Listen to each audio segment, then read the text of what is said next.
ఆ ఒక్క పెంగ్విన్ ఆ రాంగ్ టర్న్ తీసుకునేదాకా మనం ఇది రియలైజ్ అయితే లేవు. ఫీడ్ మొత్తం ఇదే పెంగ్విన్ నీకు కూడా వచ్చే ఉంటది. అసలు స్టోరీ ఏంటంటే 2007 లో వార్నర్ హెర్జోగ్ ఒక డాక్యుమెంటరీ చేసిండు. అందులో ఒక పెంగ్విన్స్ గురించి ఒక ఇంట్రెస్టింగ్ క్లిప్ గురించి చెప్తున్నాడు. పెంగ్విన్స్ కి రెండే దారులు, ఒకటి గ్రౌండ్ మీద ఉండి వాళ్ళ ఫ్యామిలీని చూసుకోవాలి, రెండు సముద్రంలో వేటకు పోయి ఫుడ్ తీసుకురావాలి. ఇక ఈ రెండు కాకుండా ఆ ఒక్క పెంగ్విన్ మాత్రం అది దత్తని తెలిసినా కూడా మౌంటైన్స్ వైపు పోర్ స్టార్ట్ చేసింది. ఇది అబ్జర్వ్ చేసిన వార్నర్ హెర్జోగ్ ఏం చెప్పిండు, this is not idiotic, this is heroic. And ఈ క్లిప్ వైరల్ అయిన తర్వాత వరల్డ్ కూడా ఇదే ఫీల్ అవుతుంది. ఎందుకంటే మనం పుట్టక ముందు నుంచే ఈ సొసైటీ మన థాట్స్ ని, లైఫ్ స్టైల్ ని డిసైడ్ చేస్తాం. మోర్ ఆర్ లెస్ మనందరం ఒకటే అల్గోరిథం లో పోతున్నాం. We are bounded by this is the life, this is the survival, this is the way of life.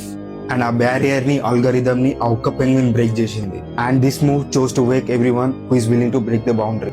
This is your sign. చేద్దామా వద్దా అనుకున్న ఒక్క పనిని చేసి చూడు, ఎదర్ ఫెయిల్ అవుతావు, లేకుంటే you could be the one who could change your next generations. What do you choose? Feed and protect the society, లేదంటే break free and know your potential? Maybe we are that one penguin.